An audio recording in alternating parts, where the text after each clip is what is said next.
बिस्मिल्लाहिर्रहमानिर्रहीम, अस्सलाम वालेकुम। मैं हूं सैयद अनवारुल हसन और आप देख रहे हैं प्रोग्राम सच तो यह है बराह रास्त पीटीवी न्यूज़ इस्लामाबाद स्टूडियो से। नाज़रीन, पाकिस्तान तहरीक इंसाफ का संगजानी इस्लामाबाद में जलसा, वहां पर तंदोतेज तकारीर, उसके बाद एनओसी की वायलेशन, बाद अज़ां मेंबरान कौमी असम्बली जो पीटीआई के थे उनकी गिरफ्तारी, और उसके बाद हमने देखा कि इस गिरफ्तारी के बाद जो आज कौमी असम्बली और सेनेट में जिस तरह की तकारीर हुई और जो एहतजाज हुआ, तो इससे जो मुल्क का सियासी दर्ज हरारत है उसमें खासी गर्मा गर्मी पाई जाती है। अली मोहम्मद खान जो पाकिस्तान तहरीक इंसाफ के सरकर्दा रहनुमा मेंबर कौमी असम्बली हैं, उन्होंने पार्लिमान से मेंबरान असम्बली की गिरफ्तारी को आइन और जमहूरियत पर हमला करार दिया, जबकि वफाकी वजीर दिफा ख्वाजा आसिफ साहब ने कहा कि अगर मुल्क की सालमियत के खिलाफ बात होगी तो उसका रिएक्शन आएगा। संजानी इस्लामाबाद जलसे में मुल्क मुखालिफ और आइन मुखालिफ तकरीर की गई। इसके बाद स्पीकर कौमी असम्बली सरदार अयाज सादिक साहब ने जो गिरफ्तारियां हुई मेंबरान असम्बली की, जिसका हमने कल अपने लाइव प्रोग्राम में तस्करा भी किया था, उसका नोटिस लेते हुए कहा कि उनके लिए पार्लिमान और अरकान पार्लियामेंट की जो तौकीर है वो सबसे अवलीन तरजीह है, और इस पे उन्होंने कहा कि स्टैंड लेना होगा। और उसके बाद हमने देखा कि उन्होंने स्पीकर चैम्बर में तमाम जो सियासी जमातों के रहनुमा उन पर मबनी एक इजलास किया। आईजी इस्लामाबाद को तलब किया गया और उन्होंने हुक्म दिया कि जिन लोगों को गिरफ्तार किया गया उनको रिहा कर दिया जाए। और इसी के नतीजे में चेयरमैन पीटीआई बैरिस्टर गौर अली खान साहब को आज रिहा कर दिया गया। अलबत्ता जो पाकिस्तान तहरीक इंसाफ के दीगर मेंबरान असम्बली गिरफ्तार हुए थे, शेर अफजल मरवत साहब, अहमद चट्ठा साहब, मलिक आमिर डोगर साहब, मौलाना नसीम साहब और शैब शाहीन साहब, इनके खिलाफ इस्लामाबाद की इंसदाद दहशतगर्दी अदालत ने 8 रोज़ा जिस्मानी रिमांड मंजूर किया है। एक तो इस हवाले से हम बात करेंगे जो हलचल पाई जाती है और जो इस वक्त पार्लियामान के अंदर ये जो बहस चल रही है और पार्लियामान की तौकीर की बात हो रही है। आज कहा जा रहा था कि पार्लियामान सांझी होती है, बिल्कुल सही कहा, लेकिन स्पीकर कौमी असम्बली ने कहा इससे पहले भी पार्लियामान पे हमला हुआ और उन्होंने इसको तीसरा हमला करार दिया जो उन्होंने गुफ्तगू की 2014 में, जब आपको याद होगा यहाँ धरना दिया गया था तो पार्लियामेंट का गेट उखाड़ा गया था। फिर उसके बाद जमीयत उलमा इस्लाम फजल रहमानी के रहनुमा थे मौलाना सलाउद्दीन अयूबी साहब, उनको जिस तरह पार्लियामेंट लॉजिस से गिरफ्तार किया गया था, और स्पीकर साहब ने कहा ये तीसरा जो कल गिरफ्तारियां अमल में आई हैं ये नाकाबिले कबूल है। इस हवाले से हम गुफ्तगू करेंगे। साथ में आज दानियाल चौधरी साहब जो PMLN के MN हैं, उन्होंने बिल पेश किया है कौमी असम्बली में सुप्रीम कोर्ट के जजेस की तादाद में इजाफे के हवाले से, और उसे मुतल्लिका कायमा कमेटी में भिजवा दिया गया है। इन तमाम नुकात पर गुफ्तगू करने के लिए पहले हिस्से में हमारे साथ मौजूद हैं परवेज मलिक साहबा, सीनियर रहनुमा मुस्लिम लीग नवाज की मेंबर कौमी असम्बली। आपका बहुत शुक्रिया मैम प्रोग्राम सचते में वक्त देने का। हमें ज्वाइन करेंगे सेनेटर कामरान मुर्तज़ा साहब जो जमीयत उलमा इस्लाम फजल रहमान के मरकज़ी रहनुमा है, और सेनेटर मौला बख्श चांडियो साहब जो पाकिस्तान पीपल्स पार्टी के सरकर्दा रहनुमा है, वो भी हमारे साथ टेलीफोन लाइन पर मौजूद होंगे। मैं आपसे गुफ्तगू का आगाज़ करूंगा। शहजाद साहबा, आज स्पीकर कौमी असम्बली ने बड़ा एक, जिसे हम कहेंगे, क्योंकि उन्हें कहा गया था कि अगर आप कस्टोडियन ऑफ द हाउस हैं तो आपको कोई राय या स्टैंड लेना होगा, उन्होंने स्टैंड लिया। और कल जब हम ये शो कर रहे थे तो एक बात हो रही थी कि पार्लियामान के बाहर और अहाते से गिरफ्तारियां अमल में आ रही हैं। आज उन्होंने कहा कि ये तीसरा ऐसा वाकया हो रहा है और इस पे कोई कॉम्प्रोमाइज़ नहीं हो सकता। आप खुद माशाल्लाह एक तवील अरसे से पार्लियामान की मेंबर है, क्या वहां पर एक सेंस पाया जाता था? क्योंकि हमने पीपल्स पार्टी के भी मेंबरान की गुफ्तगू सुनी, उन्होंने भी कहा कि ये नवीद कमर साहब हैं, मुनव्वर तालपुर साहब हैं, जमीयत उलमा इस्लाम MQM, उन्होंने कहा ऐसा नहीं होना चाहिए था। बिस्मिल्लाहिर्रहमानिर्रहीम। Anwar sahab, thank you very much for having me in your program. देखें, सबसे पहले तो इस पे जितना भी अफसोस किया जाए वो कम है, ये काबिल मज़म्मत है जो कुछ पार्लियामान में हो रहा है। जैसे आपने कहा कि ये पहली दफ़ा नहीं, दूसरी दफ़ा, तीसरी दफ़ा मैं इस पार्लियामान में हूँ, और मैंने यहाँ के वक़ार और यहाँ की इज़्ज़त और यहाँ की गुफ्तगू में जितना फ़र्क देखा है, मैं अपने आप से शर्मिंदा हूँ। मैं लोगों से तो शर्मिंदा होने की बात दूर है, मैं अपने आप से भी हूँ कि यहाँ में जिस तरह की ज़बान इस्तेमाल होने लगी है, जिस तरह की औरत की तज़लील होने लगी है, जिस तरह की गुफ्तगू में जो अल्फाज इस्तेमाल होते हैं वो अल्फाज नहीं है जो एक पार्लियामान को क्या बल्कि किसी भी मौके पर, किसी भी मुआशरे में, किसी भी जगह मुनासिब हो। और जो कुछ हुआ, आपने खुद अपने इंट्रो में कहा कि देखें 2014 से ये कहानी चल रही है जी। उस वक्त इस हाउस का वक़ार कहाँ था? उस वक्त इस हाउस की इज़्ज़त तकरीम कहाँ थी जब यहाँ पर जो एक लीडर, एक लीडर बकौल सबके वो एक पॉपुलर लीडर हैं और उनकी फॉलोइंग है। वो अपने कज़न के साथ जब हमला आवर हुए थे पार्लिमान पे, और यहाँ पे जिस तरह की तजलील हुई थी, जो कुछ वो विजुअल्स सामने आई थी वो सबके माइंड में बड़ी क्लियर हैं। तो देखें, ये सिलसिला तो उस वक्त शुरू हो चुका था। लेकिन ये दायरों का सफर, मैं चाहूंगा आपकी इजाजत से, देखिए, दायरों का सफर तो बिल्कुल गलत है। मैं मजम्मत करती हूँ क्योंकि वो, लेकिन मैं एक बात कहूँ कि what goes round comes round, it वापस आता है। हाँ, ये आपकी बात सही है। ये ऐसा हो नहीं सकता कि एक मुफ़क्कात अमल भी है जी, खुदा का, कुदरत का भी एक निज़ाम है कि जो कुछ किया गया वो देखें, एक कॉन्फ्रंटेशन की सियासत 2013-14 में शुरू हो गई थी, और वो जो थी, बजाय हम confrontation should not have been there, conversation होनी चाहिए थी। देखिए, सियासत में रास्ते निकाले जाते हैं, सियासत में दरवाजे बंद नहीं किए जाते। शायद साहब, यहाँ आपका अहम नुक्ता मैं दोबारा लौट के, आपने बहुत अच्छी बात की कि रास्ते निकाले जाते हैं। कामरान मुर्तजा साहब, सर अस्सलाम वालेकुम।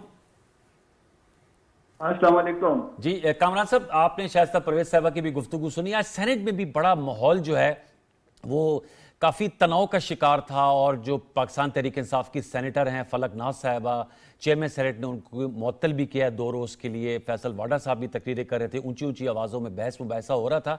आपसे मैं जानना चाहूँगा, कैसे जो शाइस्ता परवेज साहबा का वर्ड है कि सियासतदानों को रास्ता निकालना चाहिए, वरना इस कन्फ्रंट्रेशन से पाकिस्तान ना तो उसका मुतहम्मल हो सकता है और उसका कोई नतीजा भी अच्छा नहीं खुदा न खास्ता निकल सकता। क्या कहेंगे सेनेटर साहब?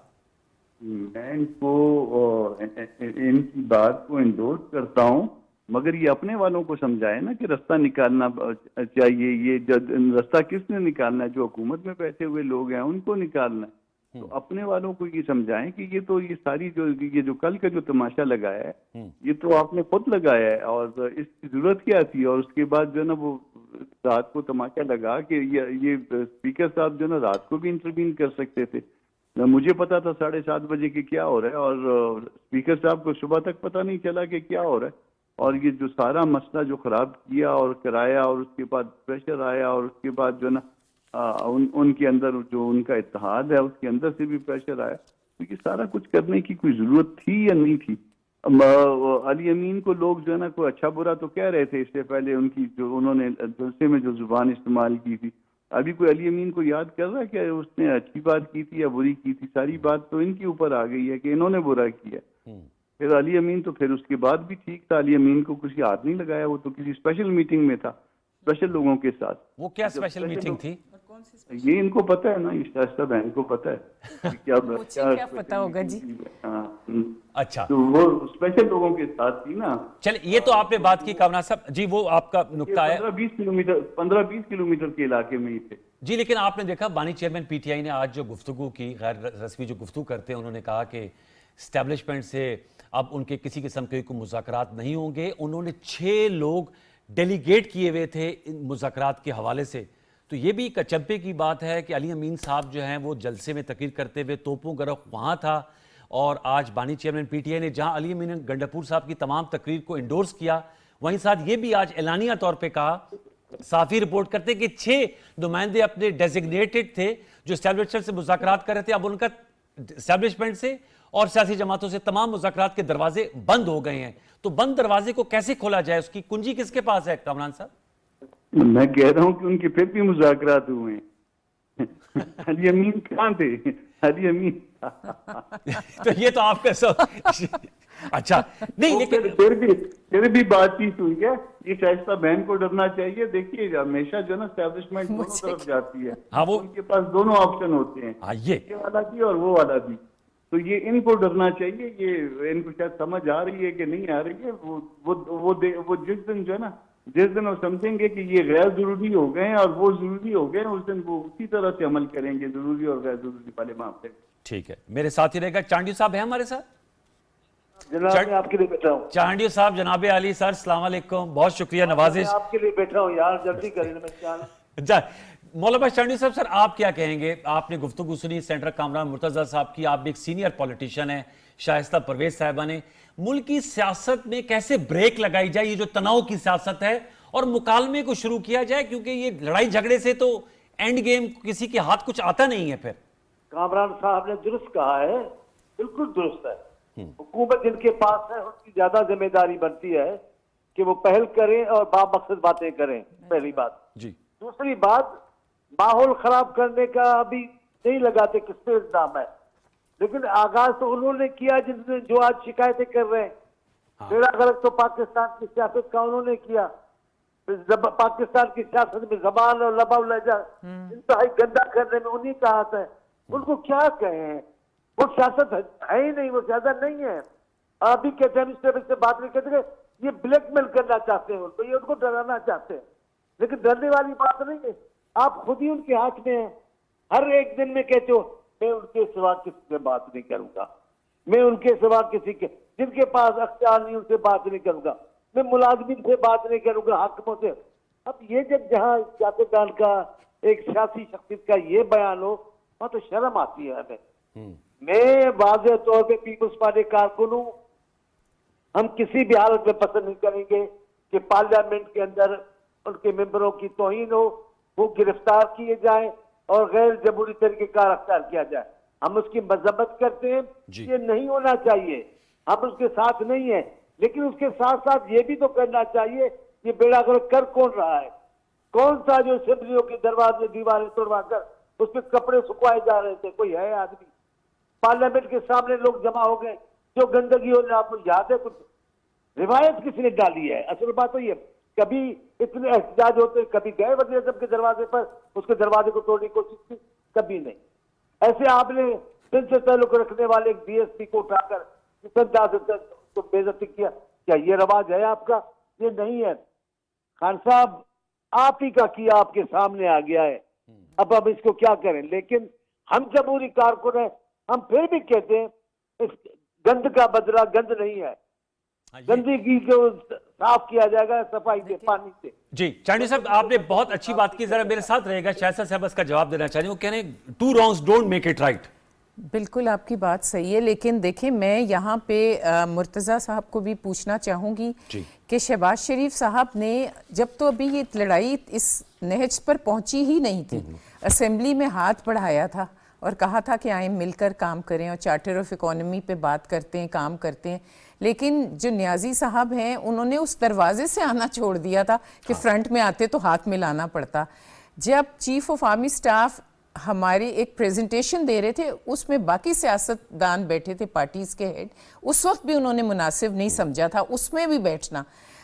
तमाम वक्त वो एक बात करते रहे हैं कि मैं नहीं बैठूंगा इनके साथ, पीपल्स पार्टी भी और मुस्लिम लीग नवाज भी ये चोर हैं। मतलब वो तो वक्त ने प्रूफ कर दिया कि कौन चोर है, लेकिन उन्होंने कहा कि मैं नहीं बैठूंगा। अब आप मुझे बताएं कि जी मियां नवाज शरीफ जितने वज़ेदार और जितने बुरदुबार सियासतदान थे, जब ये कंटेनर से अपने 2013 में गिरे थे इलेक्शन के दौरान, कौन चल कर गया था उनके पास उनकी मिजाज पे? जी ठीक है, फिर जब ये बनी गाला में भी कौन इनके पास चल कर गया था? तो क्या उन्होंने नहीं, कौन सी रेसिप्रोकेट हुई है? कोई बात भी नहीं हुई। उस वक्त भी जाके उन्होंने पूछा तो उस वक्त कुछ मांगने के बजाय उन्होंने कहा था हम बनी गाला को आने वाली सड़क बनवा दो। देखें किस वक्त क्या नहीं हुआ, कब इनकी तरफ हाथ नहीं बढ़ाया, लेकिन इन्होंने सियासतदानों को कुछ समझा ही नहीं। तो आज भी कहने एस्टैब्लिशमेंट से मुज़ाकरात थे। अब वो एस्टैब्लिशमेंट से बात वो डिनाई करते रहे, पब्लिक में वो ये कहते रहे कि हमारा कोई राब्ता नहीं है, मैं बात नहीं करूंगा। फिर वो कहने लगे कि मैं उन्हीं से सिर्फ बात करूंगा।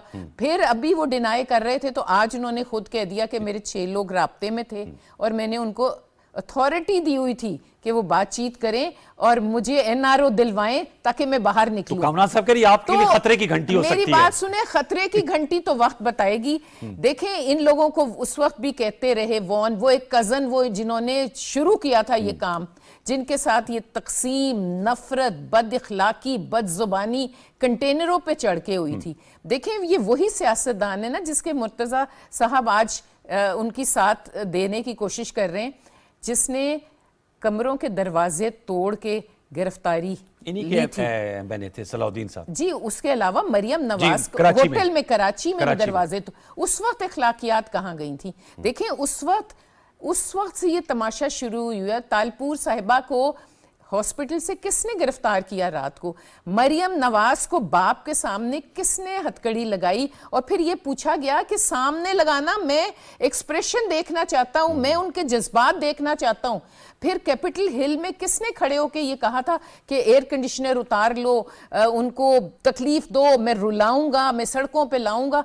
देखिए, सियासतदानों का ये वतीरा नहीं होता। सियासतदान ऐसी बातें नहीं करते। सियासतदान देखें, बार बार इनको यू टर्न लेना पड़ रहा है ना, कहते हैं ये सियासतदानों का काम है। फिर भी एहतजाज की तरफ जा रहे हैं, जुम्मे को फिर बात एहतजाज सुने, है। एहतजाज से नियाजी साहब नहीं निकलेंगे, उनको कोर्ट्स में ट्रायल को फेस करना पड़ेगा, उनके खिलाफ जो एलिगेशंस हैं उनको फेस करना पड़ेगा। ये जलसे जुलूसों से कुछ नहीं होना। ये पहले देखें, इस वक्त ये कौम मुतहम्मिल नहीं हो सकती। हम मुआशी तौर पे कहाँ खड़े हैं, मईशत पे आते हैं। हम इस वक्त मतलब ये अफोर्ड ही नहीं कर सकते। ये इंपॉर्टेंट बात है। कामरान साहब, 15 दिन का अल्टीमेटम भी दिया था सीएम खैबर पख्तूनख्वा अली अमीन गंडापुर साहब ने कि अगर ना छोड़ा गया तो, चूंकि आप खुद कानूनदान भी हैं और मैम जैसे कह रही है एहतजाज से तो रिहाई नहीं होगी, तो वो तो काउंटडाउन शुरू हो गया एक तरह से। अब तो 13 दिन गालिबन रह गए। ख्वाजा साहब जी, ख्वाजा साहब भी कह रहे थे। तो ये क्यों फिर भड़क मारी? आप समझते हैं कि ये इसकी जरूरत थी?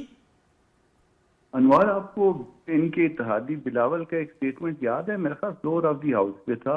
उसमें उन्होंने कहा था कि अली अमीन के हवाले से ही कहा था कि उनके जो है ना हमारे इंटीरियर मिनिस्टर से बहुत अच्छे ताल्लुकात हैं, और आपको याद है जी। और उनकी मदद और हेल्प के हवाले से इलेक्शन की सारी बात की थी शायद बिलावल ने, मुझे तो याद है थोड़ा थोड़ा। ठीक। तो मैं कह रहा हूँ ना कि कल कहाँ गायब थे सर? ये तो सर आपको ज्यादा पता होगा, आप सेनेटर हैं ना। नहीं, वैसे भी इनके साथ आजकल आपकी जरा सर कुर्बतें भी हैं ना। वैसे तो मौलाना साहब माशाल्लाह उन्होंने तो बहुत अच्छी बात की थी। बता दें, आज बता दें सबको। मेरी तो इनसे भी कुर्बतें हैं। लेकिन शायस्ता साहब कह रही, आप बताएं ना कहाँ थे आप? बार बार उस वक्त में दोबारा आ रहे हैं। आईबी तो इनके पास है ना, आईबी से पूछ ले। लेकिन सर वो 15 दिन की बात का भी जरूर मुझे जवाब दीजिएगा। फिर मैं ये जो बिलावल साहब की बात की, मैं चांडियो साहब से पूछूंगा, 15 दिन का अल्टीमेटम क्यों कर सामने आया? आप खुद ये तो इसका तो एक लीगल प्रोसेस होगा ना बाहर निकालने का। ये तो ऐसे लग रहा था जैसे छत्ते के साथ जाएंगे और फिर निकाल लेंगे।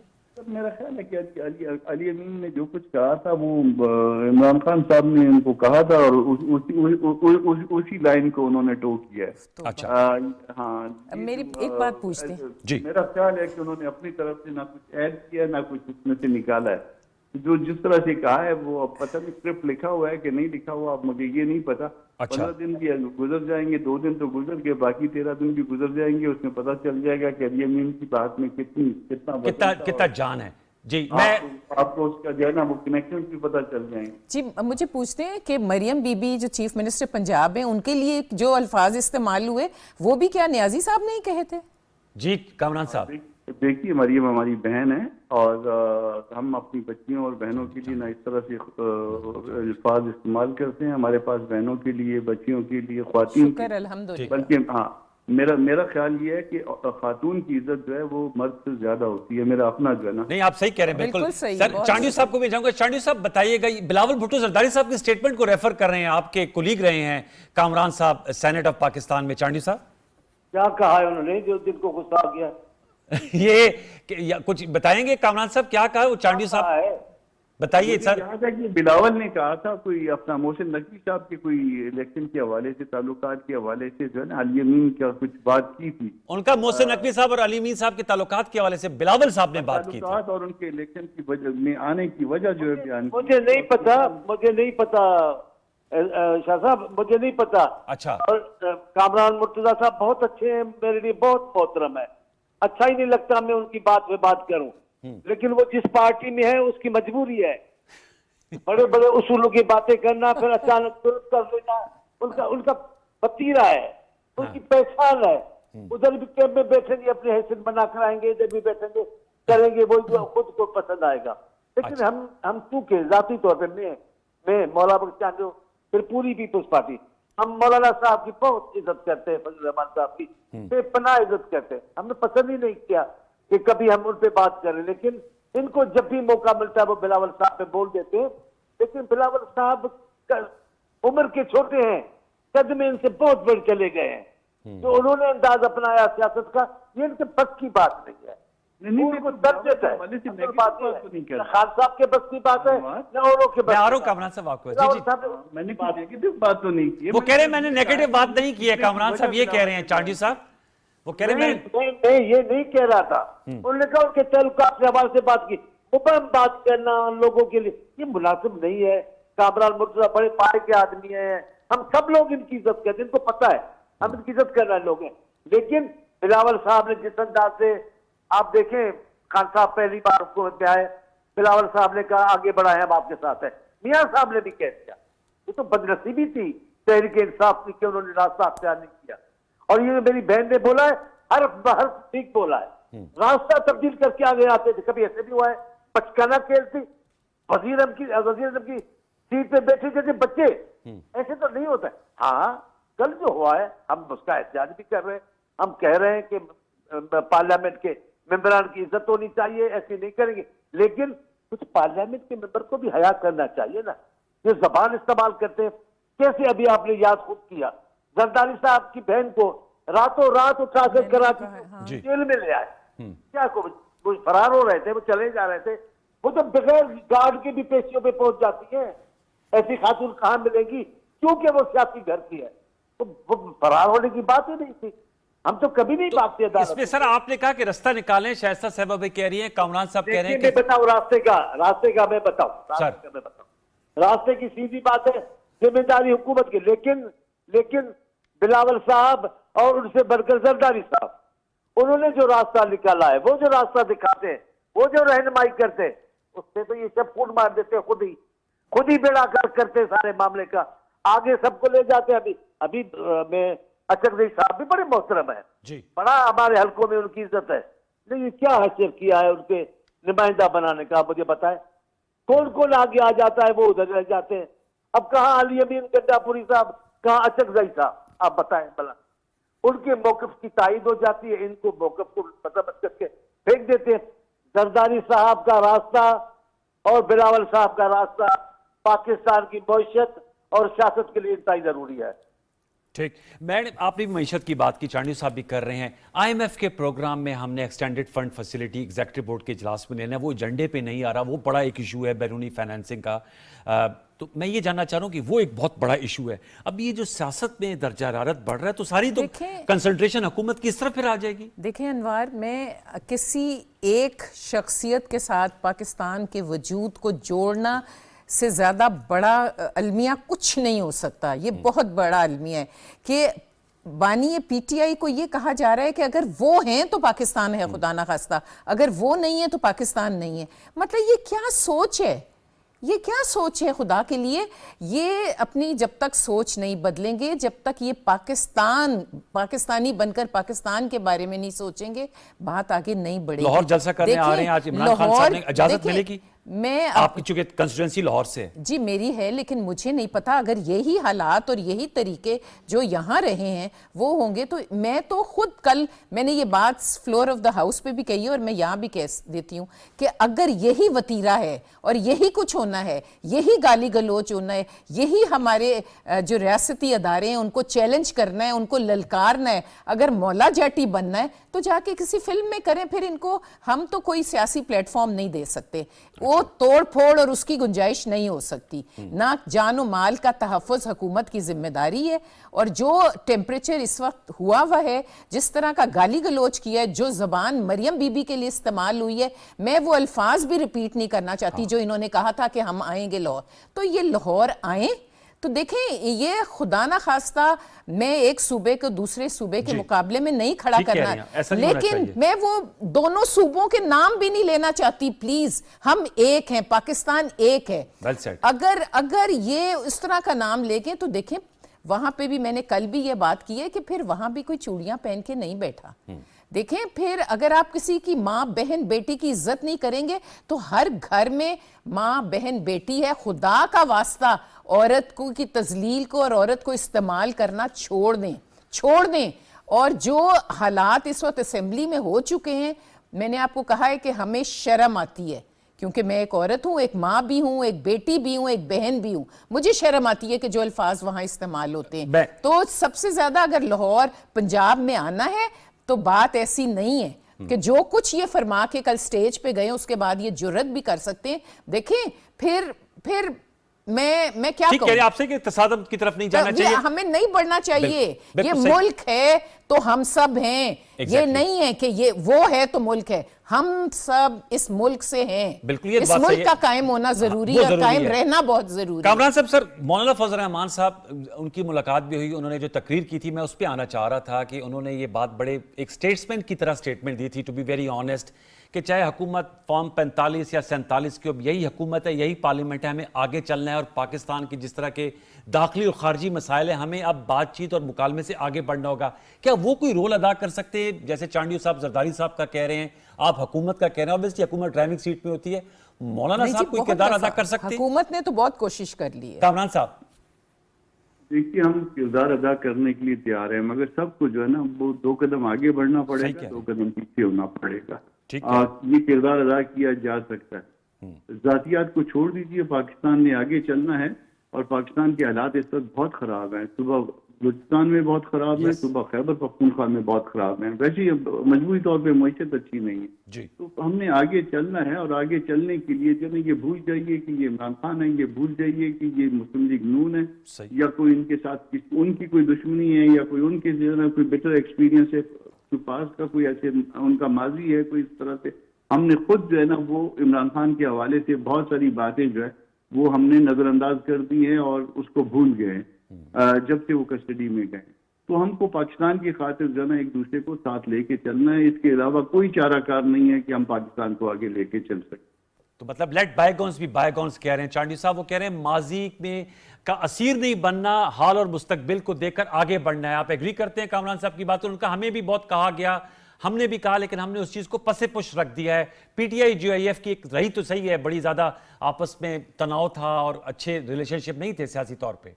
चांडी साहब, मौला बख्श साहब हैं हमारे साथ? चलें, मैं आपसे ये सवाल कर, वो कह रहे हैं कि जो ज़ाहिर बात है पीएमएल और पीटीआई का भी जो माजी है वो ज़ाहिर बात है आप लोग देखिए, मुतारिफ हैं, एक दूसरे के हरीफ हैं, मैं आपको खुद कह रही लेकिन वो हूँ कह रहे हैं हमने भी उस बैगेज को पीछे रखा है। कि बैगेज को बिल्कुल सही किया और ये बात मैंने सुनी भी है कि उन्होंने कहा फॉर्म 45, 47।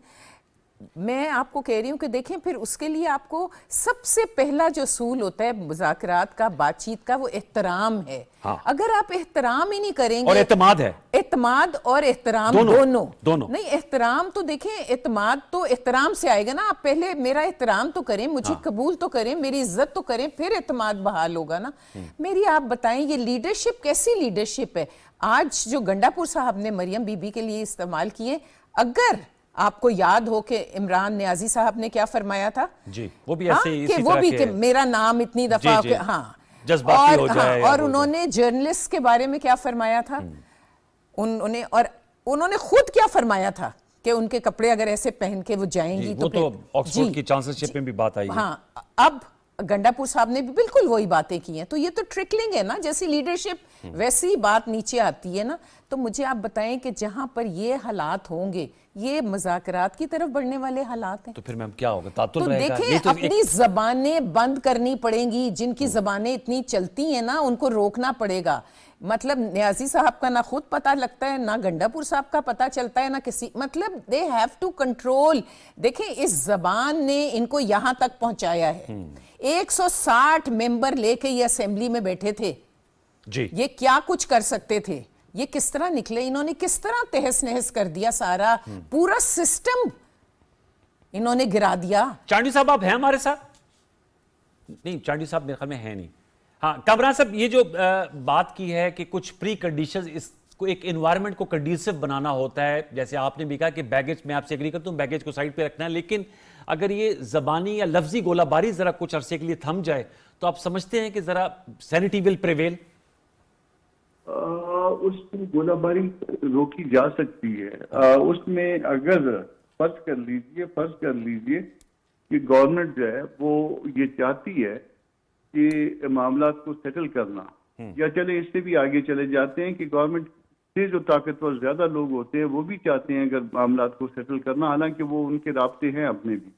तो अगर तो वो चाहते हैं तो मौलाना को बीच में डाल दें, इतनी स्पेस दे दें कि वो चले जाए मौलाना साहब और जाके इमरान खान से भी बात कर लें, इधर इनसे भी बात कर लें, और अच्छा ज़ही साहब से भी मामला अच्छी है, को मौलाना सुलझाने साहब की का अच्छी है, किरदार कमेंट्री है। इनको दे दिया जाए तो ये मुमकिन है ये बात। अच्छा, ये तो मैडम बड़ा सजेशन तो बुरी नहीं है, क्योंकि देखिए- प्राइम मिनिस्टर शहबाज शरीफ साहब भी मौलाना साहब से जी, मिले फिर, बिल्कुल। और मतलब उन जरदारी साहब भी मिले। मैं आपको बताऊं कि मौलाना साहब की शख्सियत ऐसी है कि आप लाख सियासी इख्तलाफात कर लें, लेकिन उनके साथ इज्जत और एहतराम का एक रिश्ता है। और मैं आपको बार बार कह रही हूं कि इज्जत और एहतराम ठीक कह रही हैं। प्री रिक्विजिट है किसी भी मुज़ाकरात के लिए। तो लेकिन मैंने आपको बार बार कहा है कि बदजुबानी, बद इखलाकी, देखिए मैं बड़ी धीमी तबीयत में अपने आप को समझती हूँ, लेकिन आप हैं मुझे भी भी soft है। मुझे भी अगर तकलीफ हुई और मुझे भी गुस्सा आया और मेरे टीवी के प्रोग्राम्स में जाना छोड़ दिया, क्योंकि पीटीआई की वजह से मेरी तबीयत में अग्रेशन आ रही थी, क्योंकि आप कितनी देर बदतमीजियां और बदअखलाकियां और ये जो बदजुबानी है ये सुन सकते हैं Anwar sahab. There is a limit to everything, आप नहीं सुन सकते। एक तो और जी। अगर मुर्तजा साहब। भाई ये आगे बढ़े और इनकी मौलाना नहीं, साहब हुकूमत की mandate इतनी देगी ना। बड़ी पर्सनैलिटी है तो माशाल्लाह उनको आगे बढ़ना चाहिए। और उनको इस वक्त अगर देखे ना, हम सब भाई हैं, हमारे लाख डिफरेंसेस हो सकते हैं, बट हम हैं तो इसी मुल्क के लोग Obviously, ना, और तो देखें- आपस में हमें बात करे बगैर, देखें जितनी बड़ी भी लड़ाइयां हो, टेबल पे आकर- ultimately टेबल पे आना ये होता होता है। है और आपको फैसले करने होते हैं। तो Exactly. इस मुल्क की खातिर, इस मुल्क के लोगों की खातिर, यहाँ की जो गुर्बत, मुफलिसी, बेरोजगारी Yes. और परेशानी है, उनकी खातिर मौलाना साहब भी आगे बढ़ के कह दें कि आओ आप पहले मिल के बैठो, बात करो, तो देखें क्यों नहीं होगी। ओके, कामना साहब, चाहूँ जजेस की तादाद में इजाफे, पहले सेनेट में, चूंकि आप सेनेट के मेंबर हैं, वहां पर बिल पेश हुआ, वो कायमा कमेटी को गया, आज कौमी असम्बली में भी पेश हुआ है, और आज मैं देख रहा था आपसे कुछ देर पहले प्रेसिडेंट आसिफ जरदारी साहब ने पेशावर हाई कोर्ट के भी जजेस की तादाद में इजाफा 20 से 30 का नोटिफिकेशन कर दिया, अब 30 जजेस होंगे। आप समझते हैं कि ये एक अच्छी राय है कि सुप्रीम कोर्ट के जजेस की तादाद में इजाफा हो जाए? देखिए, मामूल के हालात होते हैं ना तो ये एक अच्छी बात होती है। अब ये मेरी बहन जो है ना लाहौर से है, लाहौर हाई कोर्ट में 24 जजेस वहां भी की कम है, वहां भी कम है। हाँ, 24 जजेस कम हैं, यानी जो मुतय्यन तादाद है उससे 24 कम है। इसी तरह से सिंध में जो है 12 की तादाद कम है, बलूचिस्तान में भी जो मुतय्यन तादाद है उससे भी कम लोग हैं, जजेस हैं। तो ये मुतय्यन तादाद से कम है कि अगर इन्होंने 10 इंक्रीज कर दिया तो बहुत अच्छी बात है, मगर ये आम हालात होते तो इसको कोई शक की नजर से न देखता। ये आम हालात नहीं है, आम हालात से बाहर निकलें। जो अगर ये आप खुद आगे नहीं बढ़ सकते 2 कदम सियासी हालात को ठीक करने के लिए, किसी को कहिए, ये रोल असाइन करिए कि आप जो है ना मुल्क की खातिर जो है ये रोल ले लीजिए और इस मामला को सुलझाइए। हमने सब ने इस मुल्क में रहना है और इस मुल्क के लिए जो है ना वो मिलजुल के आगे बढ़ना है।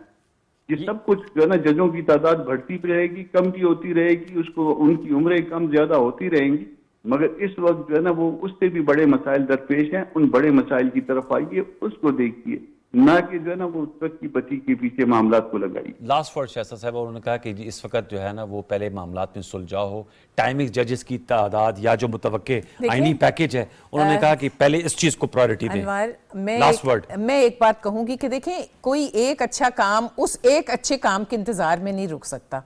साइमल्टेनियसली जहां जहां आप बेहतरी ला सकते हैं आपको बढ़ना है। तो ये नहीं बात कि आप पहले वो कर लें फिर ये करेंगे, वो हो जाए तो वो, तो इसका मतलब वो नहीं होगा तो ये भी नहीं होगा।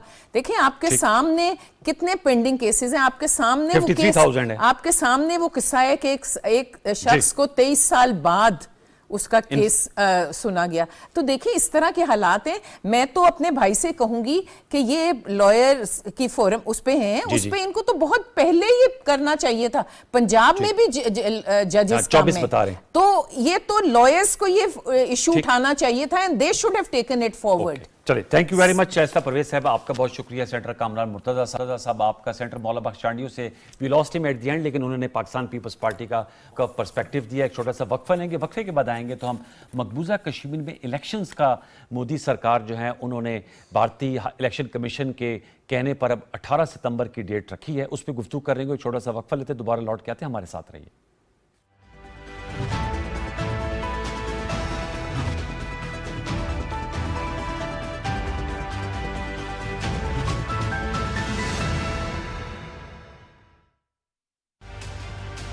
इनफरादी नहीं, इज्तिमाई काविश ही कौम को कामयाबी से हमकनार करती है।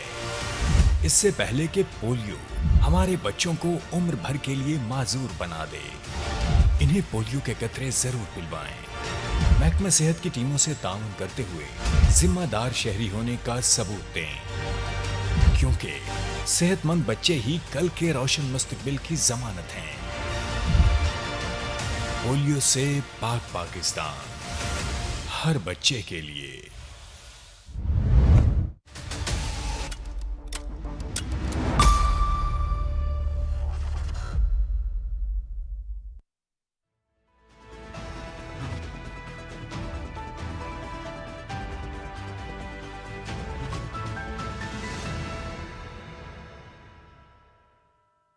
Welcome back viewers.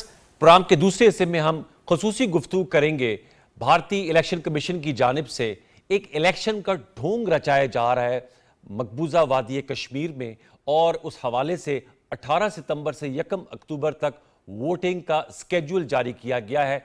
4 अक्टूबर को बताया गया है कि वोटों की गिनती के बाद नताइज ऐलान होंगे। एक अहम पहलू इसमें यह है कि 2019 की मोदी सरकार के इकदाम के बाद, जिसमें उन्होंने आर्टिकल 370 और 35A को यकतरफा तौर पे ख़त्म किया था, उसकी तनसीख के बाद ये पहली मरतबा इलेक्शन हो रहे हैं मकबूजा वादी कश्मीर में। इसके साथ साथ कुछ ड्रैकोनियन इकदाम भी उठाए एक माह कबल ही मोदी सरकार में, जिसमें उन्होंने जम्मू कश्मीर के लेफ्टिनेंट गवर्नर के इख्तियारात को पुलिस और अवामी अहकामात से पोस्टिंग और प्रोसिक्यूशन के हवाले से जो अहकामात तक वसी करने का फैसला किया है। तो इस माहौल में इलेक्शन का कहा जा रहा है। साथ में आपके इल्म में है कि जहां उन्होंने आर्टिकल 35A और 370 को ख़त्म किया, वहीं डेमोग्राफिक चेंजेस की लाखों हिंदू जो लोग हैं उनको कश्मीर में, वादी कश्मीर में बसाया है और उनको एज वोटर्स रजिस्टर किया है। इस इकदाम को चाहे वो मकबूजा वादी जम्मू कश्मीर की आवाम हो या आज़ाद कश्मीर की आवाम, उन्होंने मुस्तरद किया है। इस हवाले से प्रोग्राम के इस हिस्से में हम खुसूसी गुफ्तगू करेंगे। हमारे साथ मौजूद हैं मशाल हुसैन मलिक साहिबा, आप ह्यूमन राइट एक्टिविस्ट हैं और कश्मीरी रहनुमा हैं, साथ में निगरान वज़ीर मुमलिकत बराए ह्यूमन राइट्स भी रह चुकी हैं। मशाल मलिक साहिबा, बहुत शुक्रिया प्रोग्राम सचतोय के लिए वक्त देने के हवाले से। हम बात करना चाह रहे हैं मकबूजा वादी जम्मू कश्मीर में भारत के इलेक्शन कमीशन ने इंतखाबात कराने का ऐलान किया है और 18 सितंबर को इस सिलसिले में वोटिंग होने जा रही है। इसको किस पर्सपेक्टिव में देखेंगी? चूंकि सुप्रीम कोर्ट का हुक्म था कि सितंबर तक करवाएं, लेकिन ये पहली मरतबा इलेक्शन होंगे जो 5 अगस्त 2019 को मोदी सरकार की जानिब से यकतरफा जालिमाना इकदाम उठाए गए थे। देखिए, ये एक मैनिपुलेटिव एक्सरसाइज है। इसके अंदर जो भी रिफॉर्म्स ये इलेक्टोरल लेकर आए हैं Indian illegally occupied Jammu and Kashmir में, और जो एक्सपेंशन है एलजी पावर्स की, और उसके साथ साथ नॉन कश्मीरीज को जो अराउंड 50 लाख जो हैं डोमिसाइल्स दिए गए हैं, और ये वैसे भी पास्ट में भी जब भी इससे 5 अगस्त से पहले भी जो भी इलेक्शंस हुए हैं उनको हुर्रियत ने और अवाम ने बॉयकॉट किया है। तो हमारा तो क्लियर कट स्टांस है कि anything to do with the Indian constitution, उसके एम्बिट में हम उसको ऑर्बिट में मानते ही नहीं हैं।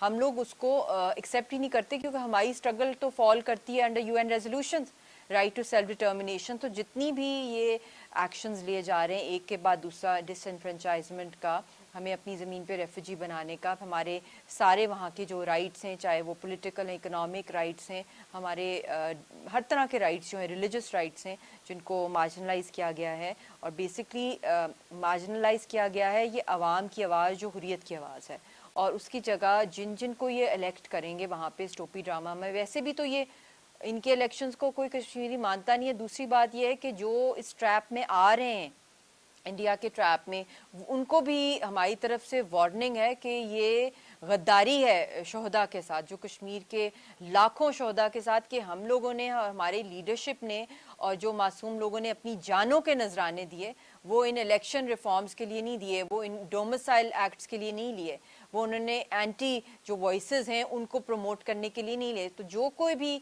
उनके इस झांसे में आ रहा है कि इन इलेक्शंस में पार्टिसिपेट करके हुर्रियत की खुदा न खास्ता आवाज़ पहुंचेगी वहाँ पे उनकी पपेट जो है पार्लियामेंट के अंदर, जिसको हम मानते ही नहीं है। ये वही पार्लियामेंट है जिसने हेजेमनी दी, जिसने पावर दी, जिसने लेजिटिमेसी अपने लिहाज से, सो कॉल्ड इलीगल लेजिटिमेसी या whatever word you can use for it, कि उनके काले कवानीन जो है वो पास करवाए हिंदुस्तान की दहशतगर्द आर्मी की। तो ये तो हैंड इन ग्लव है, ये जो उनकी जो बदनाम ज़माना जो उनके ये इलेक्शंस होते हैं, तो अब उसका नया एक टोपी ड्रामा बना दिया है कि इसके अंदर कभी किसी का नाम उठा के दे रहे हैं, कभी किसी का नाम, कभी कोई उसके अंदर, मगर वोटर्स तो वही होंगे ना जो इंडियंस होंगे, वो अवाम तो हो ही नहीं सकती, क्योंकि अवाम ने तो हमेशा ओवर डेकेड्स, आप देख लें, मैं अब की बात नहीं कर रही हूँ, 5th से बहुत पहले की बात कर रही हूँ, कि जब भी हुए 2 to 3% वोटर टर्नआउट या 3% हुआ है, वो भी बहुत बाय फोर्स लोगों को जो ब्यूरोक्रेसी में थे उनको फोर्स करके बाहर सड़कों पे निकालते थे कि वो दिखाते थे कि लोग वोट करें, तो नोबडी एक्सेप्ट्स देम। लेकिन आपने जैसे बात की, आप बिल्कुल सही कहा कि इसकी कोई कबूलियत नहीं होती, ना इसको लेजिटिमेसी मिलती है। 87 लाख राय दहिंदगान अपना हक रायदही इस्तेमाल करेंगे। आपने बात की डिसइनफ्रेंचाइजमेंट की, बहुत से हिंदुओं को यहाँ पर आके बसाया गया है, आप समझती हैं उनको भी इस्तेमाल किया जाएगा ताकि उनके वोट डालकर एक तासुर क्रिएट किया जाए कि वो भारत में जो आर्टिकल 370 और 35A की तनसीख के बाद रहने के लिए तैयार हैं और वोट कर रहे हैं, एक जमहूरियत का एक फार्स क्रिएट किया जाएगा ना? देखिए ये who are the takers for it? इसके तो टेकर्स 5th अगस्त के बाद सॉरी टू से कोई भी मुल्क आके उसने खुल के सपोर्ट नहीं किया इंडिया को, इसके कोई टेकर्स नहीं रहे। और फिर उसके साथ साथ इन्होंने हर हरबा इस्तेमाल किया, जो पीडीपी और जो पहले बीजेपी का अलायंस था, फिर उसके बाद जो कुछ वहाँ पर हुआ, और अभी तो बीजेपी वालों को वहाँ पे कोई सीटें भी नहीं मिल रही हैं, वो कोशिश करें जो इंडिपेंडेंट्स में आते हैं वो आके कल को उनको मैनिपुलेट करेंगे। और एक चीज़ आप कैटेगोरिकली मैं बता रही हूँ कि ये हमेशा से मैनिपुलेटिव होते हैं, इनके इलेक्शंस फासिकल तो होते हैं, जो इसके अंदर रिगिंग की जाती है दिखाने के लिए, इस दफा भरपूर रिगिंग है। और भरपूर रिगिंग में माशाल्लाह से उनके पास तो इतनी बड़ी जो है कॉन्स्टिट्यूएंसी इंडियंस की वहाँ पे सेटल हो गई है।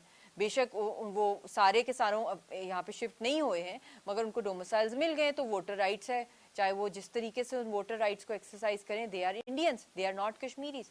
तो ये एक बहुत बड़ा धोखा किया जा रहा है। मगर उसके साथ साथ मैं ये भी कहती हूँ कि ये यूनाइटेड नेशंस को इसके ऊपर एक्शन लेना चाहिए। ये तो डायरेक्ट वायलेशन है 4 जनीवा कन्वेंशन की, और इसके ऊपर ग्रेव ह्यूमन राइट्स की वायलेशन है कि हम तो रेफरेंडम और हक खुदरादियत की जद्दोजहद लड़ रहे हैं, और एक डिस्प्यूटेड टेरिटरी के अंदर एक के बाद दूसरा साइमल्टेनियस स्टेप लिया जाता है कि हम लोगों की आवाज़ को दबाया जाए, हमें एक्सटिंक्ट किया जाए, और एक्सटिंक्शन की तरफ ही मामला चल पड़ा है 5th के बाद, तो और भी तेज़ी से 5th अगस्त के बाद 2019 के बाद, क्योंकि वहाँ पे कश्मीरियों के रिप्रेजेंटेटिव्स तो कोई है नहीं, हुर्रियत की तो आवाज़ ही बंद है, या तो उनको जेलों में रखा हुआ है, उनको टॉर्चर किया जा रहा है, या उनको जेलों में कत्ल कर दिया गया है।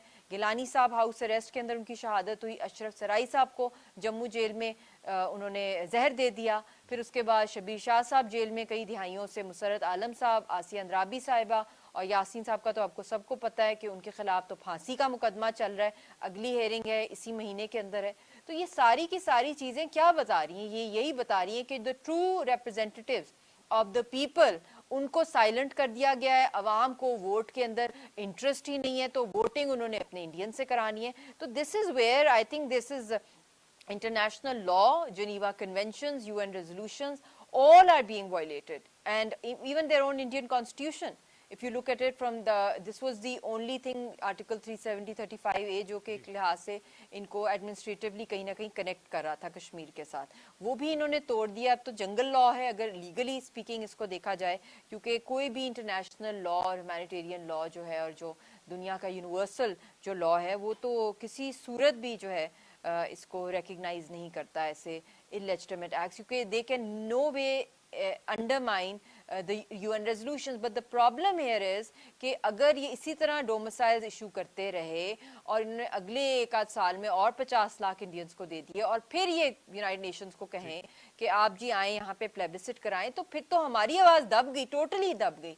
तो हमारी तो इस वक्त यही कोशिश है, मकबूजा जम्मू कश्मीर की भी जो अवाम है, जो इन इंडियन इलेक्शंस में जो हुर्रियत का लबादा ओढ़ के जो समझते हैं कि वो इंडियंस के साथ मिल के और कश्मीरी पब्लिक को जो है वो किसी किस्म का आई वॉश कर सकते हैं, तो ये उनकी भूल है। हर घर में शोहदा हैं, और ये प्लान इंडियंस का बुरी तरह नाकाम होगा। मगर उसके साथ साथ हमें जो है पाकिस्तान को इंटरनेशनली इसके ऊपर बहुत स्ट्रांगली जो है कैंपेन करनी पड़ेगी, Very कन्वेंसिंग important. करनी पड़ेगी, बल्कि टेबल करानी पड़ेगी रेजोल्यूशंस। ये आपने बड़ा अहम नुकता उठाया। थैंक यू वेरी मच मशाल मलिक साहबा, आपका बहुत शुक्रिया। खसूसी करने का पाकिस्तान टेलीविजन प्रोग्राम सचते में व्यूअर्स आपने गुफ्तगू सुनी, बड़े अहम नुकात उठाए। अब ओनस पाकिस्तान पर भी है कि इसको ज़्यादा से ज़्यादा इंटरनेशनलाइज करे कि ये एक धोखा फरेब इंतखाबी कार्रवाई करके ये तासुर दिया जा रहा है कि कश्मीरी जो हैं वो जो नई अरेंजमेंट है उसकी कबूलियत के पर्सपेक्टिव में वोट देने जा रहे हैं। इस हवाले से आपने गुफ्तगू सुनी। साथ में हमने मुल्क की सियासत में जिस वक्त दर्जा हरारत उठा हुआ है और तनाव की कैफियत है, इसमें आज स्पीकर कौमी असम्बली ने जो एक्शन लिया है उस पर्सपेक्टिव से भी बात की। फिर मुतवक्की आइनी पैकेज की क्या खदोखाल हो सकते हैं उस हवाले से भी गुफ्तगू आपके सामने रखी। जजेस की तादाद के हवाले से भी कौमी असम्बली में बिल पेश किया गया दानियल चौधरी साहब के हवाले से। अपना फीडबैक दीजिएगा प्रोग्राम सचते के हवाले से। कल तक लिए सैयद अनवारुल हसन और सचते के प्रोडक्शन टीम को इजाज़त दीजिए। अपना बहुत सा ख्याल रखिए। अल्लाह ने के बान।